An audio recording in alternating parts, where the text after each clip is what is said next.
सागरतळ रचना ज्याला आपण sea floor म्हणतो त्याच्या संदर्भातली माहिती आजच्या लेक्चरमधून आपण समजून घेऊया. काय आहे काय नाही म्हणून हे लक्षात घ्यायचं आहे. ओके, एकूण सागरतळ रचनेचे विभाग काय केले असतात, कसे केले असतात, मी सिंपल एक सोर्स तुमच्या समोर ठेवलेला आहे. That is the state board. मला वाटतं 8वी का 9वीचं स्टेट बोर्डाचं न्यू असणारा बुक आहे. त्याच्यातलं असणारा स्टेट बोर्डाचा तुम्हाला सी फ्लोर कसा दिसतो, म्हणजे पाण्याखाली समुद्राचं असणारा तळ ज्याला आम्ही सागर तळ म्हणतो त्याची रचना कशी आहे ही आपल्याला इथं थोडीशी दिसून येते. त्याच्या संदर्भात मग आज आपण एक गोष्टी क्लिअर करूया. ते राज्यसेवेच्या दृष्टीने प्री मध्ये त्याच्यावर प्रश्न पडलेले, ऑब्जेक्टिव्ह मध्ये पण महत्वाचं आहे आणि डिस्क्रिप्टिव्ह मध्ये पण महत्वाचं असणार आहे. बिकॉज त्याच्यावर असणार आहे की सागरतळ रचनेचे महत्व सांगा असा जर प्रश्न डिस्क्रिप्टिव्ह मध्ये आला, ऑब्जेक्टिव्ह मध्ये ऑलरेडी प्रश्न आलेला आहे तो मी दाखवेल तुम्हाला तिथं एंडला, पण हे पण लक्षात घेऊया. मग आता ही सागरतळ रचना जी आहे बघा, इथं काय दिलं, हा खंड म्हणतात आहे. खंड ज्याला आपण कॉन्टिनेंट्स म्हणतो हा तो भाग असणार आहे. इथे लक्षात घेऊया खंडाचा. आणि पुढचा जो भाग असेल यात जो दाखवलेला आहे तो म्हणजे हा किनारा. आता इथून तुमचं पाणी सुरू झालंय, मग किनाऱ्यानंतर जो पहिला आलाय भूखंड मंच त्यालाच आम्ही कॉन्टिनेंटल शेल्फ असंही म्हटलं जातं. हे लक्षात घ्यायचं. भूखंड मंच किंवा त्याला समुद्र बुड जमीन असंही त्याला म्हटलं जातं. मी ते एक्सप्लेन करतो हळू समोर. नंतर हा जो पुढचा स्लोप आहे याला म्हटलंय खंडांत उतार. त्याच्यामध्ये खाली गेल्यानंतर प्लेन भाग जो आहे 4000 मीटर किंवा आसपास खोलीपर्यंत त्याला म्हटलंय सागरी मैदान. त्यानंतर असे काही टोक पर्वताचे वर आलेले आहे त्याला मध्यसागरी पर्वतरांगा किंवा बेटे.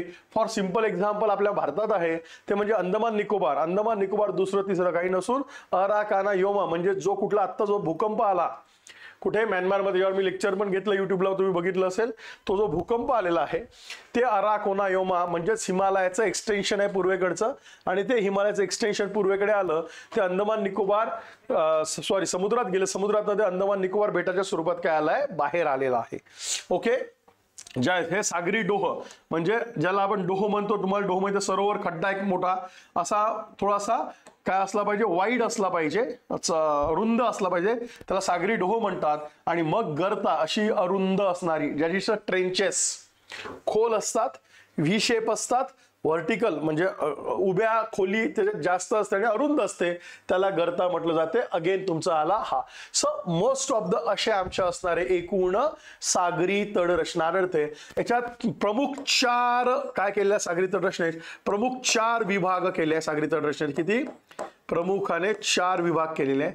ते 4 विभाग म्हणजे काय, तर एक आहे त्यातला महत्वाचा भूखंड मंच, दुसरा आहे भूखंड उतार किंवा खंडांत उतार, तिसरा आहे सागरी मैदान आणि चौथा आहे डोह प्लस गर्ता. असं एकत्र जर म्हटलं तरी चालते, त्याला सागरी डोह किंवा गर्ता म्हणतात. मग सागरी पर्वतरांगा, सागरी बेटे असतील, सागरी पठार ज्याला ग्योर्ड्स म्हटलं जातं लक्षात घ्यायचंय, किंवा सागरी पर्वत शिखरे असतील याला आम्ही म्हणतोय minor relief. So major relief are there are the 4 major reliefs जे कुठले कॉन्टिनेंटल शेल्फ, कॉन्टिनेंटल स्लोप, नंतर तुमचं असणारं सी फ्लोर प्लेन आणि आयदर ऑर ट्रेंचेस म्हणजेच काय असणारा महत्वाचं गर्ता. असे प्रमुख 4 सागरतळ रचना तिथं दिसून येतात.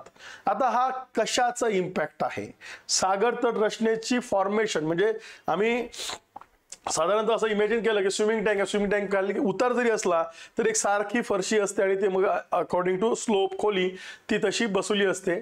पण तुम्ही लक्षात घ्या, हा सागरतळ म्हणजे एकूण तुमच्या भूपृष्ठाचा, ज्याला आम्ही लिथोस्फिअर म्हणतो, ज्याला आम्ही पृष्ठीय कवच म्हणतो, ज्याला आम्ही कॉन्टिनेंटल हे म्हणतोय काय म्हणतो क्रस्ट म्हणतो, या सगळ्याचाच तो भाग आहे. त्यावर फक्त पाणी आहे. ज्या भागावर पाणी नाही त्याला आम्ही काय म्हणतो, खंड म्हणतो.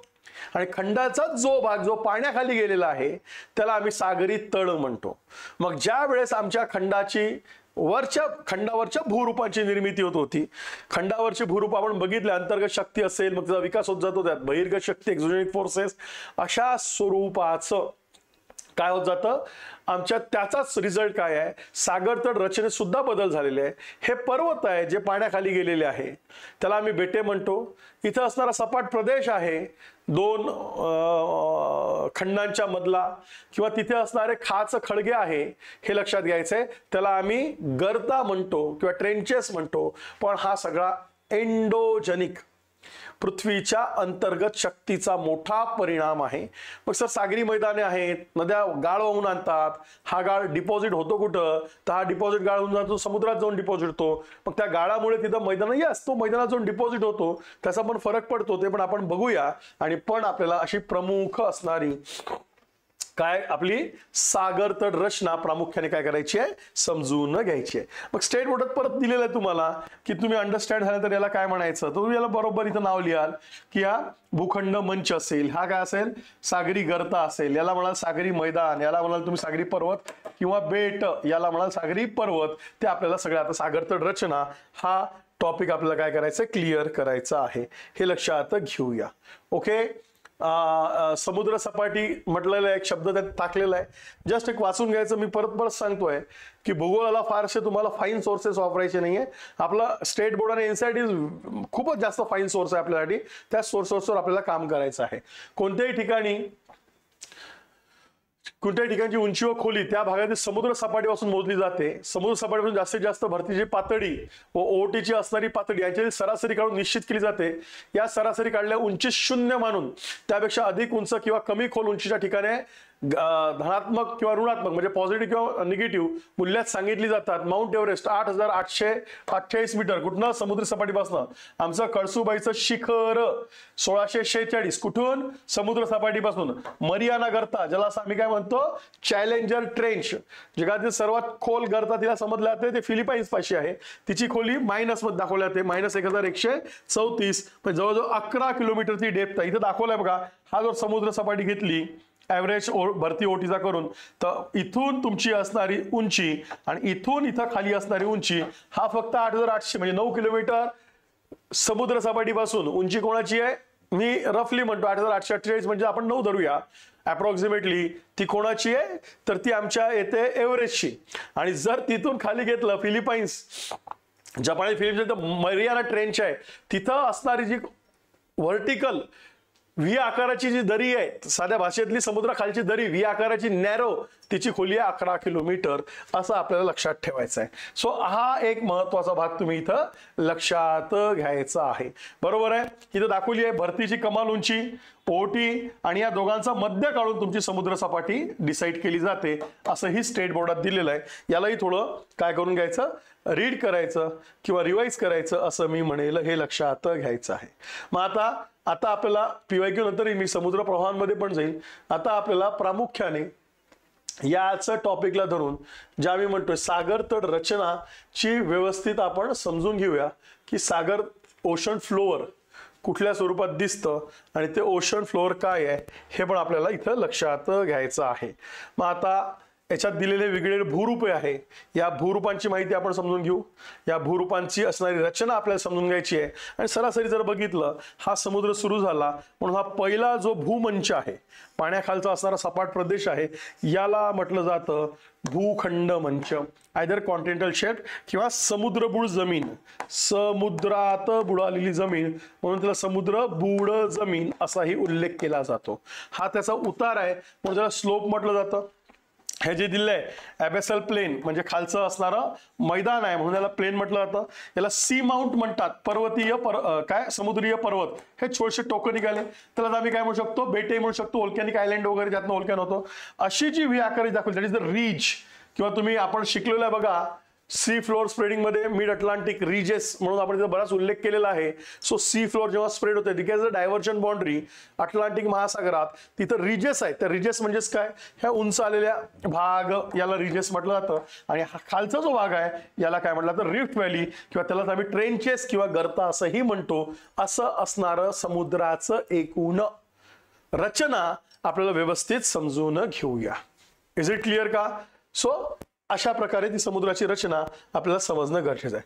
मग मी म्हणेल तुम्हाला याच्यात मी बऱ्याच गोष्टी हे करतो, दाखवतो कशा असणारा काय असणारा. तर माझं म्हणणं आहे या सगळ्यांसाठी आपल्याला सुद्धा एक पहिले रचना आपल्याला मांडावी लागेल, आपल्याला ती मांडता आली पाहिजे.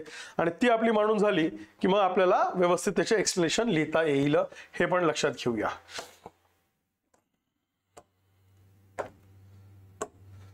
मग काय करायचं, सुरुवातीला तुम्हाला हा असा भाग ज्याला मी म्हणतोय खंड, या साईडला खंड असा भाग दाखवतो. आणि मग मी हा दाखवलाय भूखंड मंच. ओके, त्यानंतर मला दाखवावं लागेल भूखंड उतार. एकदम सिंपल आहे, भूखंड उतार. उतारानंतर मी दाखवेल सागरी मैदाने. सागरी मैदानानंतर डोह. जे प्रमुख आहे ते मी आधी दाखवतो, जे मला प्रमुख दाखवायचे आहे.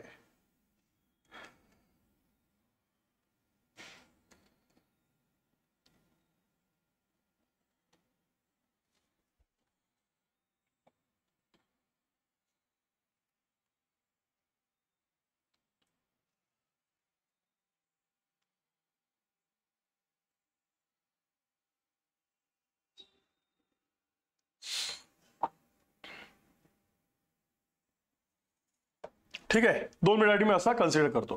आता याला काय करणार मी बघा, जस्ट तुमच्या अंडरस्टँडिंगसाठी म्हणून काय वापरतो, तर पहिले ब्ल्यू पेन वापरतो. ओके, हा काय पाणी म्हणून, तर पाण्याची लेवल बघा. आता ही सगळी पाण्याची लेवल माझी मी तयार केली. हा सगळं काय तुमची समुद्र. इथे आलो आपण परत, बरोबर आहे.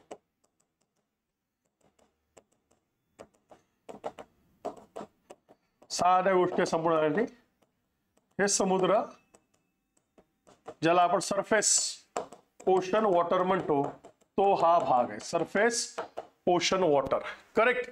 मग आता ही भूरचना समजून घ्यायसाठी इथे पण आपण लिहूया, हा पण कुठला भाग आहे वरचा, या साईडने एक खंड, बरोबर आहे. त्यानंतर खंड आलं, हा दोन्ही खंडांचा भाग आहे, बरोबर आहे. यस, सागर तळाची रचना हे हेडिंग असणार आहे. ओके, तुम्हाला एक लक्षात घ्यायचं आहे. मग आता हा तुमचा काय किनारा. ओके, किनाऱ्यापासनं समुद्राचा पहिला जो प्रदेश येतो तो भूखंड मंच येतो, that is a continental shelf. कारण की त्या भागात थोडीशी सपाट जमीन समुद्राच्या पाण्याखाली लागते, पण त्याची खोली फार जास्त नसते. हे पण लक्षात घ्या, ती उथळ जमीन असते का, तर उथळ जमीन म्हणू शकतो, पण ते एका प्लॅटफॉर्म सारखं आहे, म्हणून त्याला समुद्रात बुडवलेली जमीन, समुद्रपूर जमीन किंवा आयदर कॉन्टिनेंटल शेल्फ आम्ही असं म्हणतो. मग याला आम्ही लिहितो भूखंड मंच. भूखंड मंच हा आमचा पहिला भाग इथं आलेला आहे, हे लक्षात घ्या. त्यानंतर इथं दिलेला आहे, त्याला दिलेला आहे भूखंड उतार. भूखंड उतार, कॉन्टिनेंटल स्लोप. याला म्हटलं मी सागरी मैदान. सागरी मैदान. याला आम्ही म्हणतो सागरी डोह.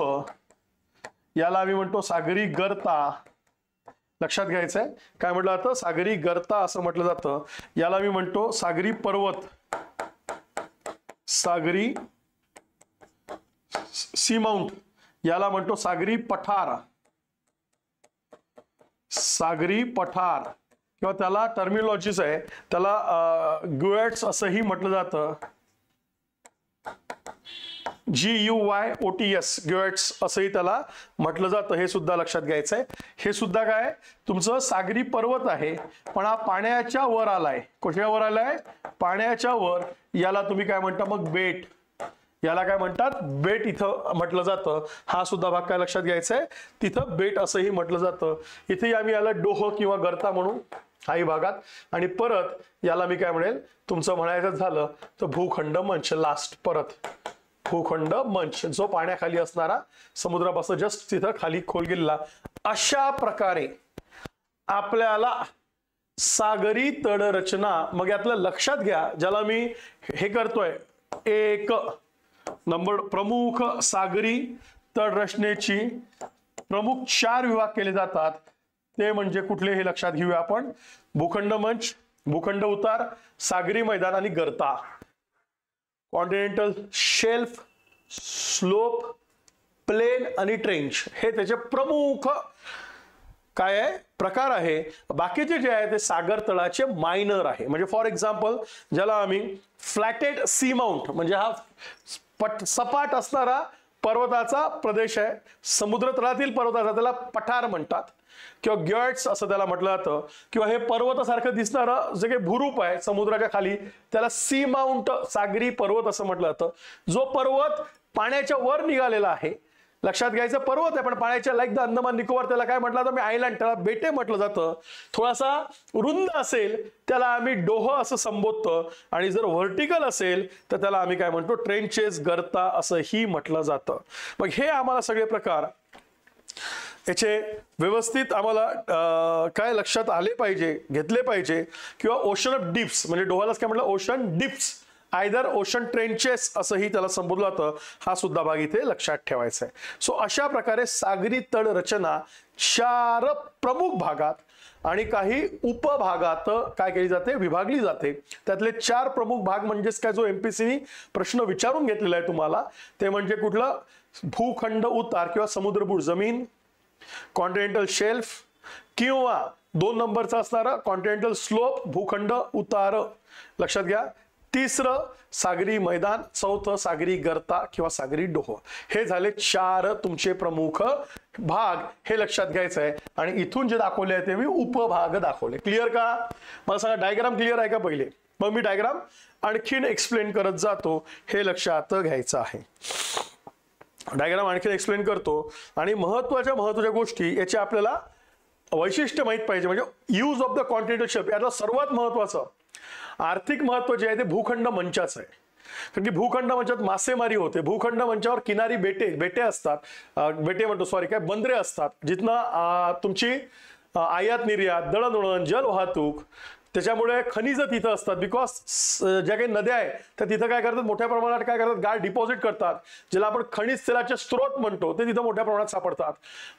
तो भाग उथळ आहे, उंच आहे, त्यामुळे सूर्यकिरण अधिक पोहोचतं. सूर्यकिरण पोहोचल्यामुळे तिथं प्लांक्टन किंवा प्लवंग हे समुद्र वनस्पती मोठ्या प्रमाणात वाढते. ते खाण्यासाठी तिथं मासे येतात, माशांचं प्रजनन तिथं होते. त्याच्यामुळे मासेमारीसाठी सगळ्यात उपयुक्त प्रदेश हा समजला जातो. सो इकॉनॉमिक इम्पॉर्टन्स खूप जास्त आहे कोणाचं, भूखंड मंचाचं. दॅट इज वाय भूखंड मंच इम्पॉर्टंट. भारताचा विचार केला तर भारताचा पश्चिम किनाऱ्याचा भूखंड मंच विस्तारित आहे.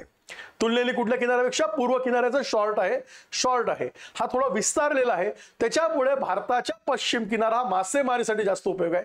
त्याच्यामुळे आपण शब्द तुम्ही ऐकले असेल आपल्या लेक्चरमध्ये की ऑफशोर, भारताचा पश्चिम अपतट खनिज तेलांसाठी काय जास्त साठे आहे. किंवा आपण मुंबई आहे किंवा खंबातचा आखत, आपण तिथनंच काय करतो, सगळं जास्तीत जास्त आपण तेल मिळवतो भारतातलं जे काही आपण प्रोडक्शन करतो. So that is the important, हे लक्षात घ्या. आणि नॅचरल पोर्ट्स, नैसर्गिक बंदरांची निर्मिती ही सुद्धा त्या भागात मोठ्या प्रमाणात काय झालेली आहे, एकदम Mumbai is the natural port, असा त्याचा उपयोग आहे. म्हणून आर्थिक महत्व हे भूखंड मंचाचं काय असतं, अधिक असतं.